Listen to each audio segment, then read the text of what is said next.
सुप्रभात प्यारे बच्चों। आज हम हिंदी की कक्षा में हिंदी व्याकरण का अध्ययन करेंगे। हिंदी व्याकरण में हम आज एक महत्वपूर्ण पाठ लेके आए हैं जिसका नाम है वचन। इस पाठ में हम जानेंगे वचन किसे कहते हैं, वचन कितने प्रकार के होते हैं, एक वचन से हम बहुवचन किस प्रकार से बना सकते हैं, उसके क्या क्या नियम हैं, इसके बारे में हम जानेंगे। तो आइए प्यारे बच्चों, सर्वप्रथम हम जानते हैं वचन किसे कहते हैं। जैसा कि आप देख रहे हैं, वचन संज्ञा, सर्वनाम, विशेषण और क्रिया के जिस रूप से संख्या का बोध हो उसे वचन कहते हैं। आप यूँ भी कह सकते हैं इसे, जैसे आपको परिभाषा दी गई है कि संज्ञा, सर्वनाम, विशेषण और क्रिया, ये हमने चारों ही पढ़ ली हैं। संज्ञा हमने पढ़ा, किसी व्यक्ति, वस्तु, स्थान और प्राणी के नाम को संज्ञा कहते हैं। सर्वनाम, संज्ञा के स्थान पर प्रयोग किए जाने वाले शब्दों को सर्वनाम कहते हैं। विशेषण, जो शब्द संज्ञा और सर्वनाम की विशेषता बताते हैं उन्हें विशेषण कहा जाता है। क्रिया, किसी भी कार्य के होने का जो हमें बोध कराते हैं जो शब्द, उन्हें क्रिया कहते हैं। तो ये जो चार हमारे संज्ञा, सर्वनाम, क्रिया, विशेषण के जिस रूप से संख्या का बोध हो, आप यूँ भी कह सकते हैं वे शब्द जिनसे हमें एक या अनेक होने का बोध होता है। वे शब्द जो हमें किस चीज़ का बोध कराते हैं, एक या अनेक होने का बोध कराते हैं, उन्हें कहते हैं वचन। जैसे आप उदाहरण देखिए, तालाब में मछलियाँ तैर रही हैं। मछलियाँ, मछली एक शब्द है, एक वचन है, एक वचन शब्द है। मछलियाँ बहुवचन शब्द हैं। इसका मतलब क्या है, बहुत सारी मछलियाँ हैं। तालाब में एक मछली नहीं है, तालाब में बहुत सारी मछलियाँ हैं। माली पौधे सींच रहा है। पौधे जो हैं, बहुत सारे पौधे हैं, ठीक है। हम जैसे पौधे हैं, बहुत सारे पौधों की बात की जा रही है, तो ये बहुवचन हो गया, ठीक है। तो हमने यहाँ पर देखा कि जो वचन होते हैं, वचन क्या हैं, वचन दो प्रकार के होते हैं। नंबर एक वचन, नंबर दूसरा बहुवचन। वचन होते हैं दो प्रकार के, नंबर एक वचन, नंबर दूसरा बहुवचन। अब देखते हैं एक वचन।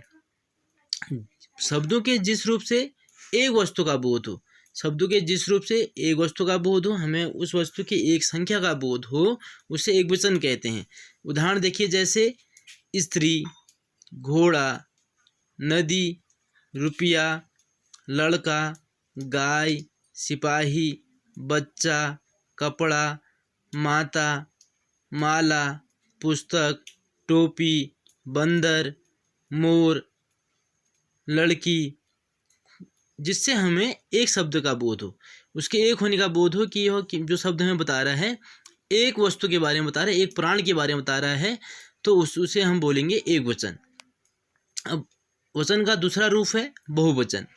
बहुवचन क्या होते हैं, शब्द के जिस रूप से हमें एक या एक से अधिक वस्तुओं का ज्ञान होता है, एक या अधिक वस्तुओं का बोध होता है, वे होते हैं बहुवचन। जैसे ऊपर हमने पढ़ा एक वचन में स्त्री, स्त्री का हम बहुवचन बनाएंगे तो स्त्रियां। घोड़ा, घोड़े का बहुवचन बनाएंगे घोड़े। नदी, नदी का बहुवचन बनाएंगे नदियां। रुपया, रुपये का बहुवचन बनाएंगे रुपये। लड़का, लड़के का बहुवचन बनाएंगे लड़के। वैसे ही गाय का बहुवचन गायें। कपड़े का बहुवचन कपड़े। टोपी का बहुवचन टोपियाँ। माला का बहुवचन मालाएं। उसी प्रकार से माता का माताएं। पुस्तक का पुस्तकें। वधु का वधुएं। गुरु का गुरुजन। रोटी का रोटियां। लता का लताएं। बेटा है, बेटे का बेटे।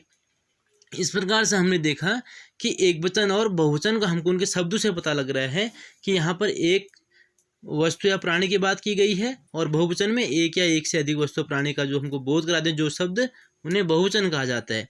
आइए अब हम सीखते हैं वचन की पहचान हम कैसे कर सकते हैं। पहला आपका जो नियम है बेटा, इसको आपने ध्यान से समझना है, और इसे आपने इस प्रकार के वाक्य भी बनाने हैं। जैसे मैंने यहाँ पर उदाहरण लिखे हैं, उसी प्रकार से आपने एक दो उदाहरण खुद स्वयं भी लिखने हैं। देखिए, वाक्य में वचन की पहचान एकवचन और बहुवचन संज्ञा अथवा सर्वनाम शब्दों से होती है। संज्ञा हमने पढ़ी हुई है, सर्वनाम हमने पढ़ा हुआ है। तो क्या होता है, संज्ञा और सर्वनाम से क्या होता है, हमें वचन की पहचान हम कर सकते हैं। जैसे घोड़ा दौड़ रहा है, घोड़ा दौड़ रहा है, तो घोड़े का हमने बहुवचन बना दिया घोड़े, संज्ञा शब्द है। घोड़े का बहुवचन बनाया हमने घोड़े। वह पढ़ रहा है, वह सर्वनाम है। वे पढ़ रहे हैं, उसका बहुवचन है, वह का बहुवचन रूप है वे। वह पढ़ रहा है, वे पढ़ रहे हैं। मैं लिख रहा हूँ, हम लिख रहे हैं। मैं लिख रहा हूँ, हम लिख रहे हैं। तो बेटा यहाँ पर थोड़ा सा मैं में जो है, मैं में आई की मात्रा आएगी। ये ए की मात्रा होगी गलती से, इसे अब आई की मात्रा कीजिए, 2 मात्राएं आएंगी। मैं लिख रहा हूँ, उसका बहुवचन हम लिख रहे हैं।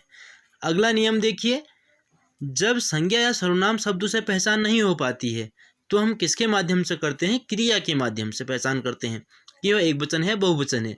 अब क्रिया के माध्यम से कैसे करेंगे, क्रिया हमको पता है, किसी कार्य का जो हमको किसी कार्य के होने या करने का जो हमें बोध कराते हैं उसे क्रिया कहा जाता है। पहला उदाहरण देखिए, बालक खेल रहा है, एक बालक है वह खेल रहा है।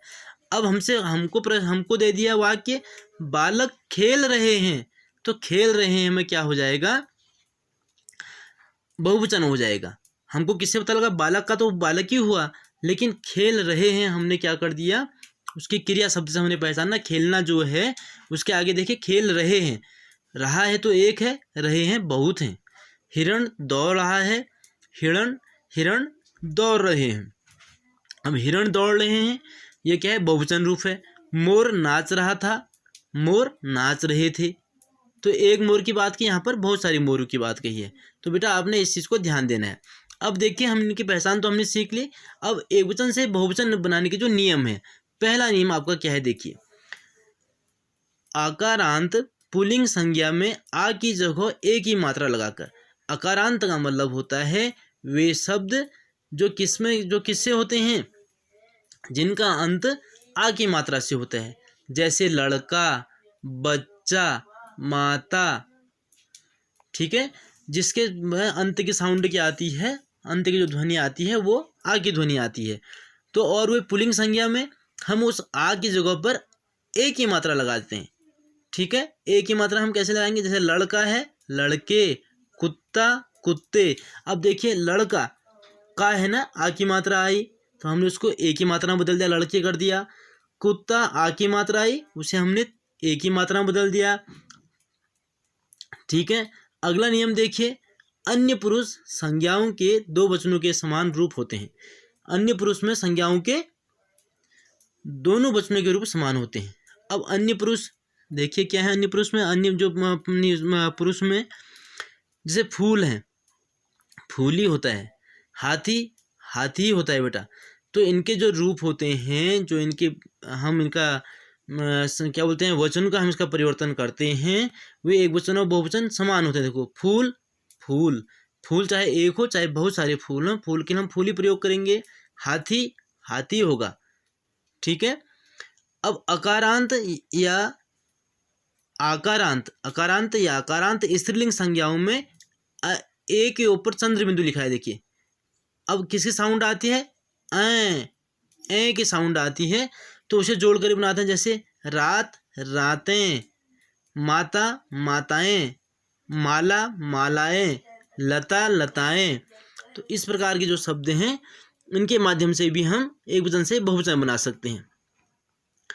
अगला देखिए बेटा, नंबर 4 है इकारांत में या और इकारांत स्त्रीलिंग में ई को ई या जोड़कर भी हम बना सकते हैं। देखो इकारांत का मतलब है जिनमें किसकी साउंड होती है, ई की साउंड आती है, छोटा ई की साउंड आती है, तो उसमें हम क्या करते हैं, या करके जोड़ देते हैं। हमने बहुत बार पढ़ा हुआ है, लड़कियां, तिथि से हमने बनाया तिथियां, लड़की से बनाया लड़कियां।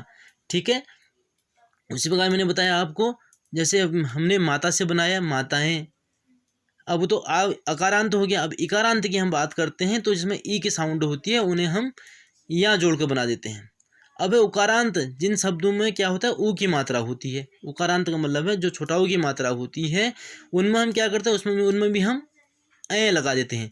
जैसे है वस्तु वस्तुएं, बहु, बहुएं, वधु, वधुएं आदि।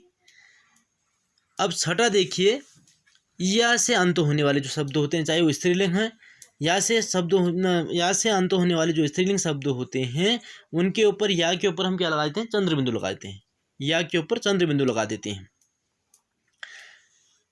तो जैसे हमने किया चिड़िया, चिड़िया, पंक्तियां है ना बेटा, तो पंक्तियां हो जाएगा, ठीक है। या से जिसका अंत होगा तो उसे हम क्या कर देंगे? या के ऊपर चंद्र बिंदु लगा देंगे। अगला देखिए बेटा, लिखा है हमने, लेकिन आपके लिए इतना आवश्यक नहीं है, आपने पढ़ा है बहुत बार। तो गण, वृंद, लोग, सब, जन आदि लगाकर भी कुछ संज्ञाएं बहुवचन बनाई जाती हैं। आपके लिए महत्वपूर्ण ये 4 और 5 हैं। बाकी हमने जो 6, 7, 8 लिखे हैं, ये आपकी जानकारी के लिए दिए हुए हैं। जैसे हम कुछ शब्दों में गण लगा देते हैं, कुछ शब्दों में वृंद लगा देते हैं, कुछ शब्दों में लोग लगा देते हैं, कुछ शब्दों में सब, कुछ में जन आदि लगा कर भी कुछ संज्ञाएं बहुवचन बनाई जाती हैं। जैसे उदाहरण, बालक, बालकगण, शिक्षक, शिक्षकगण, ठीक है। हम बोलेंगे जैसे छात्र, जैसे हमने छात्र बोला तो क्या हो जाएंगे? उसका बहुवचन क्या होगा? छात्र का छात्रों होगा ना। एक छात्र है, एक वचन है, छात्रों, बहुत सारे छात्र हो गए। वैसी प्रकार से 8वां नियम देखिए, इनमें ओ या यो लगाकर कोष्टक में किसी कारक के चिन्ह को लिखें। तो इसको बेटा इसे आपके लिए ज़रूरी नहीं है। जैसे लड़का है, लड़कों ने, लड़की है, लड़कियों में, तो इसको आप छोड़ दीजिए। 5 तक के आप देखिए, जो नियम है हमारे 5 तक के, ये आपके लिए बहुत महत्वपूर्ण है। आप इन नियमों को समझेंगे और उनसे अपने वाक्य को बनाएंगे। वाक्य नहीं, शब्दों को बनाएंगे एक वचन से बहुवचन। तो आज की कक्षा में इतना ही, मिलते हैं अगली कक्षा में। धन्यवाद, आपका दिन शुभ हो।